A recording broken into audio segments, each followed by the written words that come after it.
Hi, welcome back, students. This is Mr. Royer, and this is your AP Micro Broad Goals of Government in the Economy, Lesson 1.6. Today, we're going to be taking a look at the broad social and economic goals of government.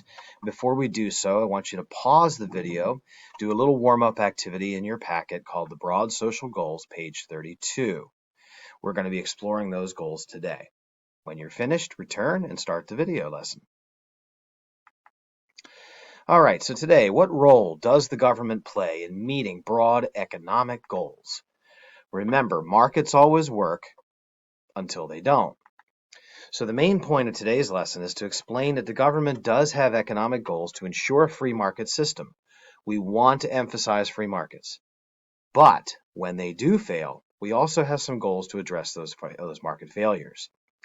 Now, the goals of the U.S. government are essentially laid down in our economic document. And what is that document? It's the same document we set up our government in, and that's the U.S. Constitution. So remember that the U.S. Constitution is an economic as well as a political plan for how we're setting up our society. There are several broad goals or principles that are incorporated into the U.S. Constitution, or goals that have evolved over time as a natural extension of our political and economic processes. Goal number one is economic freedom. We want to ensure as much economic freedom as we can within the marketplace. That's, after all, how free markets work. Some social policies provide economic freedoms, but others actually inhibit or hurt them. The government has gotten involved over the years in correcting for these problems, with having to reallocate resources from time to time through taxation, setting quotas, or restricting things in the workplace. For example, it is illegal to discriminate on the basis of race. We determined that in the Civil Rights Act, 1964, where we made it illegal to turn away people of different races from public accommodations. The United States Supreme Court affirmed this power in the Heart of Atlanta versus the United States. They further extended the rights of employers, though, to deny employees certain things on the basis of religious beliefs. In Burwell v. Hobby Lobby, the court says it was okay for them to deny their employees certain health care provisions regarding um, reproductive rights. Goal number two is economic efficiency. Now, efficiency can mean two different things, but what we typically think of when we think of efficiency is getting the most we can with the least amount of input. And this is what we call productive efficiency. When we're applying productive efficiency in a free market, we are using as little resource as possible to get the maximum output. This can occur where price equals the minimum average total cost. We'll learn more about this when we get into cost curves. However, productive efficiency does not take into account what society wants. And in a lot of cases, when we only apply productive efficiency, we end up with spillover effects or negative impacts on society overall.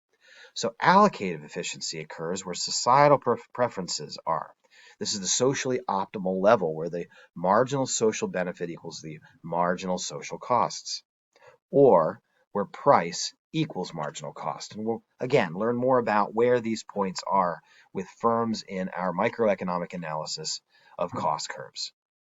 Now, free markets are really good at productive efficiency, but then they often over-allocate resources, leading to negative externalities. Governments, on the other hand, are better suited to establishing allocative efficiencies, but that sometimes does interfere with actual productive efficiencies. Economic goal number three is equity. Now, equity is a difficult word because it does not mean equal. It refers to what's fair or right, and of course, fairness or rightness is very subjective. So we know that the government's there to maintain legal and social frameworks, and occasionally we ask them to redistribute, particularly income and wealth, when there's mass inequalities. But what we're trying to establish is an equality of opportunity in this system where it feels fair, not necessarily creating some sort of equality of result or condition. Economic goal number four is to provide security, a lesson learned from the Great Depression. Savings of individuals and safety nets of society and government are in the back minds of government. We understand today that when free markets do fail, notice I said when, people will fall through the cracks. So if we provide some sort of affordable insurance or unemployment compensation or some sort of backup, we catch them. And this enables everyone to continue to participate in the circular flow of our economic activity, which we'll be learning about in our next lesson. Economic goal number 5. We want to ensure economic growth. Economic growth with stable prices and full employment are the 3 macroeconomic goals of government. Greater growth allows more opportunities for people to consume goods and services as the PPC expands outwards. So economic growth is measured by the gross domestic product. We'll learn about this when we get to our macroeconomic portion of the course. Goal number 6 is price stability. Maintaining low inflation rates, somewhere around 1 to 2% annual price level change in the core CPI, is the goal of our government. The Consumer Price Index is used to measure inflation. Again, we'll talk more about this when we get to macroeconomic goals. Goal number 7 is also a macroeconomic goal, and that's full employment. All those who are willing and able to work are able to secure employment. In practice, we consider a 4 to 5% unemployment rate in the U3 measure to be full employment. So as long as we're at that 4 to 5% unemployment range, we consider ourselves to be meeting this goal. So when you look at the macroeconomic goals together, they're trying to promote growth and stability in the economy. That's economic growth, full employment, and price stability. The gross domestic product is composed of consumption, investment, government spending, and net foreign trade. That's exports minus imports. When we measure this over time, we have what we call the business cycle. And the business cycle helps show these periodic expansions and contractions and growth. The goal, of course, is to have a nice steady upward trend line. You can see that line going right through the center of our business cycle. Now we'll be talking more about the business cycle and GDP when we get to our macroeconomic unit at the end of the course. So what happens when the market doesn't work?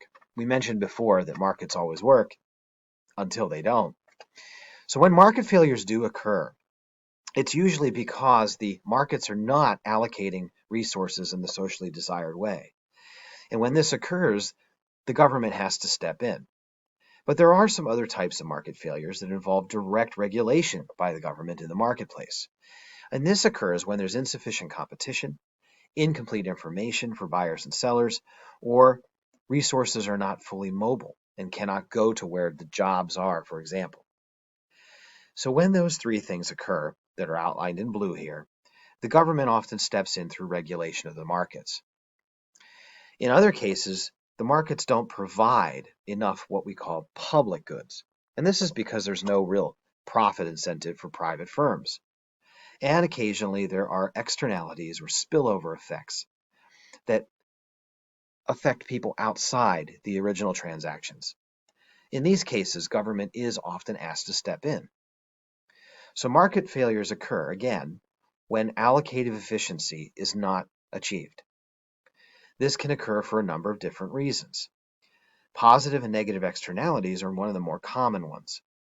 A positive externality tends to be underallocated because there's little profit incentive for private firms. Child vaccinations, for example, benefit everyone. When children are healthy, that prevents the spread of disease in the rest of us. So, in order to make childhood vaccinations more affordable and to provide an incentive for companies to produce more at a lower cost, the government often has to step in and subsidize the production of those vaccines. Otherwise, they'd be underallocated, or people wouldn't get the vaccinations because they would cost too much.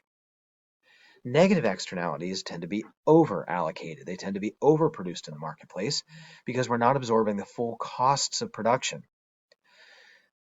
Nuclear power or secondhand smoke might be good examples. Secondhand smoke is a case where people are absorbing smoke from somebody else's smoking habit. So the true cost actually is borne out by third parties in negative health consequences. And this is why we tax cigarettes. When we tax cigarettes, we're going to use those proceeds to help offset the negative costs associated with the healthcare. Other goals would include providing public goods and protecting natural resources. Providing public goods occurs in places where, for example, there's no profit motive for private business to do so. Public goods are, by definition, shared without rivalry and non-excludable, meaning you can't restrict people from using them. We're going to talk much more about this later in the course when we get to that unit, Unit 5. Examples of public goods might include flood control, sanitation, public broadcasting, police protection. These are things that we all benefit from, but would be underproduced by private markets because there lacks a profit motive. And if the government just provides them without you paying for them, we create what's called a free rider problem. When people get a benefit from a good but don't have to pay for it, they have an incentive to do so.